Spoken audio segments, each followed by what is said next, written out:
Bonjour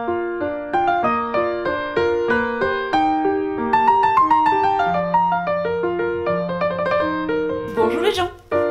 Si tu n'aimes pas les vieux livres daubés qui sentent le moisi, dont tu ne peux plus tourner les pages et qui te rappelleront les années de tes grands-parents, voire de tes arrière-grands-parents, alors je te conseille d'arrêter cette vidéo de suite et de passer du temps à faire des choses que tu aimes.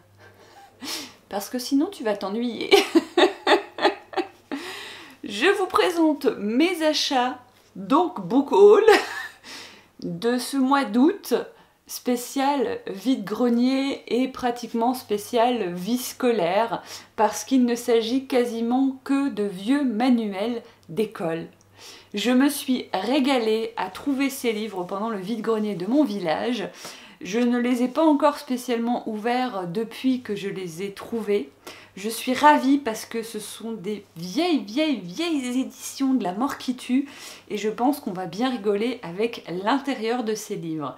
Je vous propose donc d'ouvrir avec vous chacune de ces petites beautés pour voir ce que nous apprenions à l'école il y a quelques années. Je trouve que pour la rentrée, c'est parfait. Ce tout premier livre s'appelle le livre du mois de mars, le mois de mars.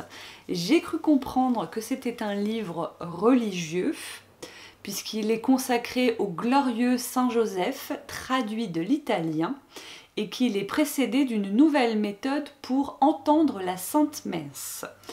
À savoir qu'il a un petit peu vécu, comme vous pouvez le voir, et qu'il date de 1866. Du coup, il faudrait que je vérifie avec mon ancien exemplaire, mais peut-être que cette petite chose va détrôner maintenant mon ancien manuscrit en latin et être le plus vieux livre de ma bibliothèque. Pour la petite histoire, dans les vides-greniers, je cherchais jusqu'à présent principalement 2 choses, voire 3 choses. Des petits poneys, de vieilles éditions des années 80-90 pour ma collection personnelle, mais depuis que je suis devenue minimaliste, je les recherche beaucoup moins, parce que c'est pas très cohérent et parce que j'y prends moins de plaisir tout simplement. Je cherchais les éditions des années 90 des Castor-Poche, de certains livres que j'ai pu lire quand j'étais ado, parce que ce que j'aime, c'est avoir pile poil l'édition, la couverture que j'ai découvert. Comme par exemple le Claudine de Lyon que je vous avais montré dans une précédente vidéo, ou certains Martine également avec le petit dessin bien spécifique sur la couverture cartonnée.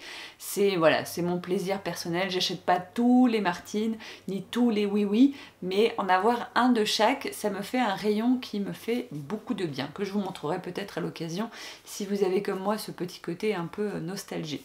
Et puis assez récemment, depuis l'année dernière, je me mets également à chercher de très vieilles éditions, hein, comme vous pouvez le voir avec celles qu'on va découvrir ensemble, de manuscrits scolaires. Tout simplement parce que ça me fait délirer de voir ce qu'on apprenait à l'époque, comment on l'apprenait, plus les petites notes manuscrites dans des écritures qui sont absolument splendides.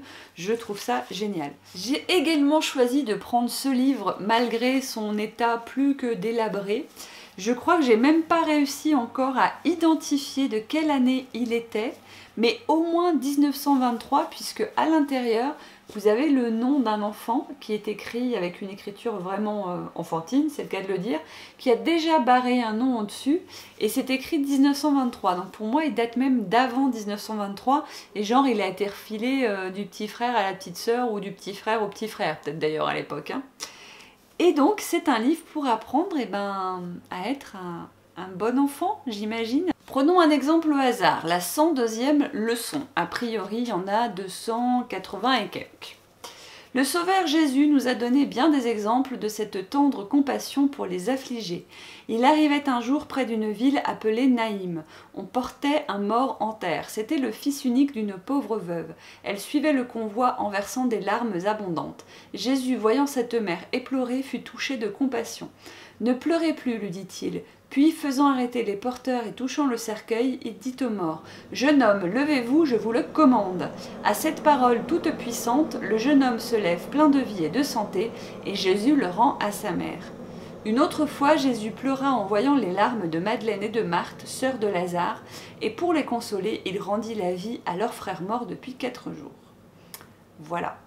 C'est une belle leçon de Jésus du fait de pouvoir ressusciter les morts pour que les gens ne soient plus tristes.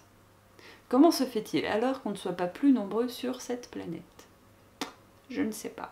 Peut-être que j'aurai la réponse dans une autre leçon.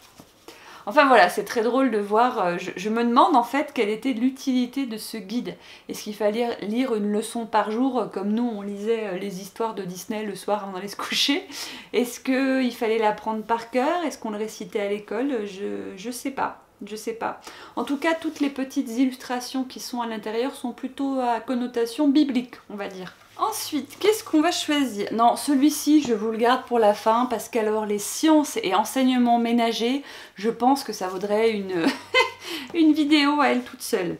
La grammaire française, théorie, 1005 exercices et 150 rédactions, cours moyen certificat d'études, qui a donc été écrit, enfin en tout cas cette édition est parue en 1921.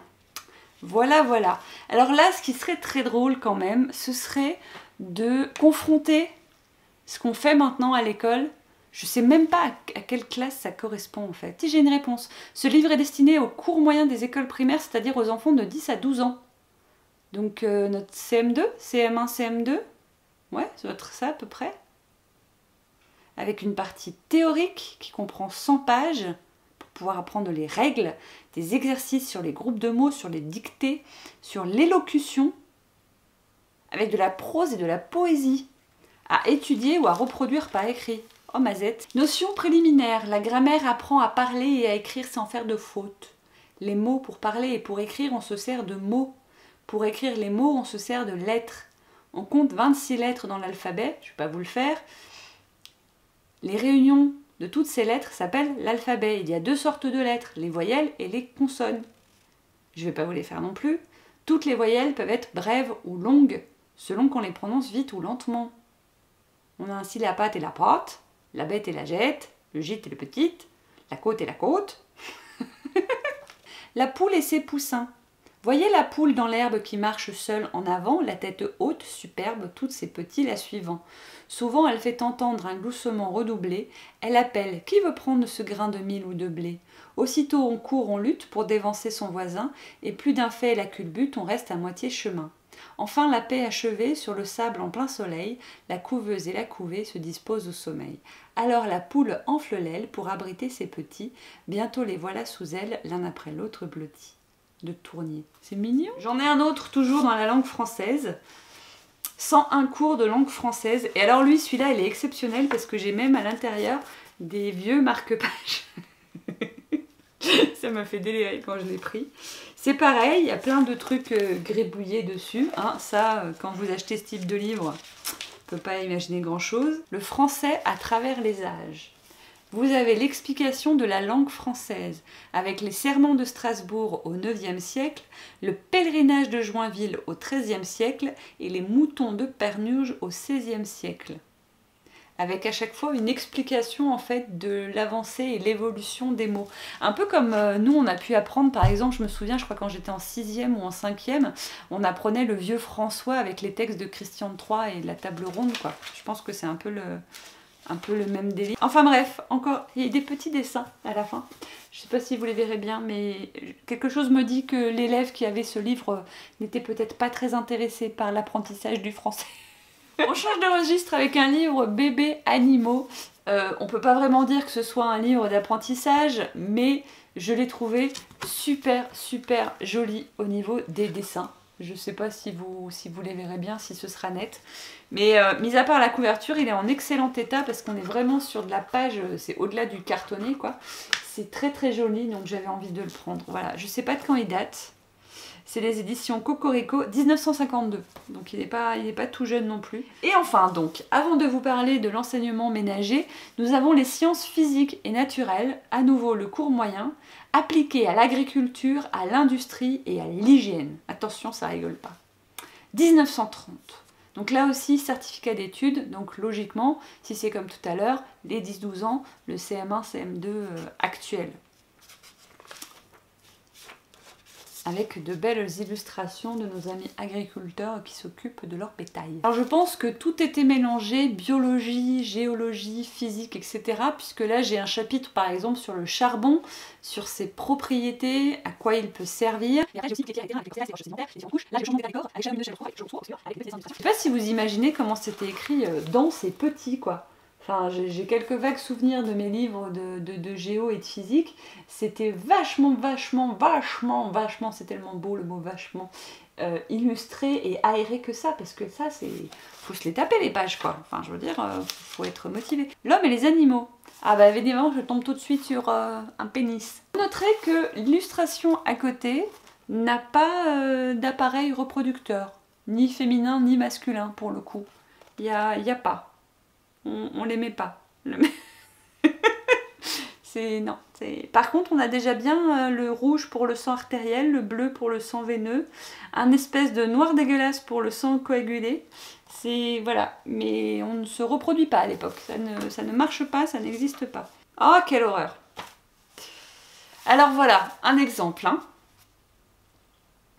Les principaux ordres de mammifères sont... Donc par ordre d'importance, hein. Les hommes, les singes, les carnivores, les amphibies, les cétacés, les insectivores, les chauves-souris, les édentés, les rongeurs, les pachydermes, les ruminants, les marsupiaux et les monotrèmes. Je ne sais pas ce que sont les monotrèmes. Les hommes, au premier rang des mammifères, on trouve l'homme. L'homme est distinct des animaux de par son âme et son intelligence, mais il leur ressemble par son organisme.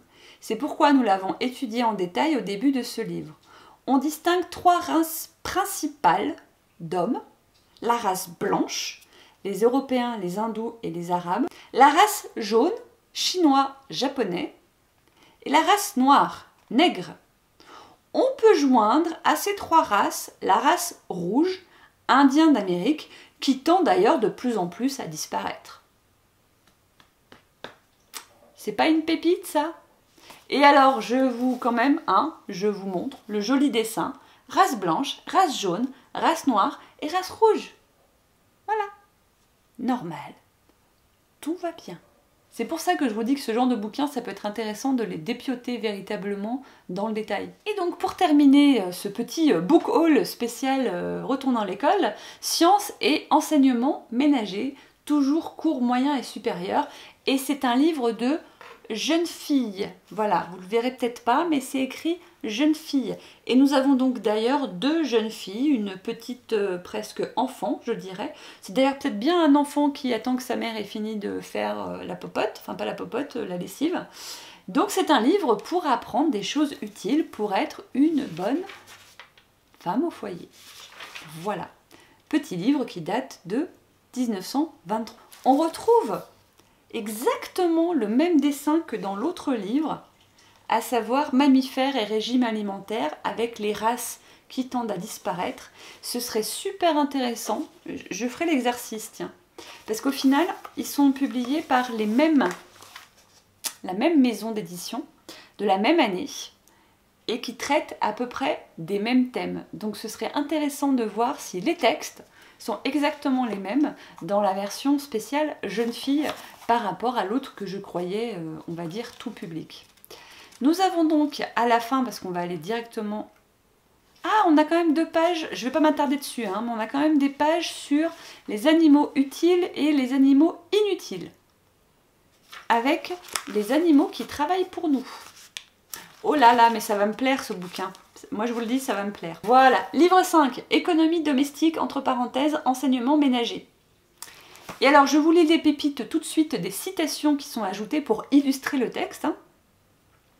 Aux parents le commandement, aux enfants l'obéissance. Jusque-là, tout va bien. La femme conserve ce que l'homme a gagné. Sans commentaire.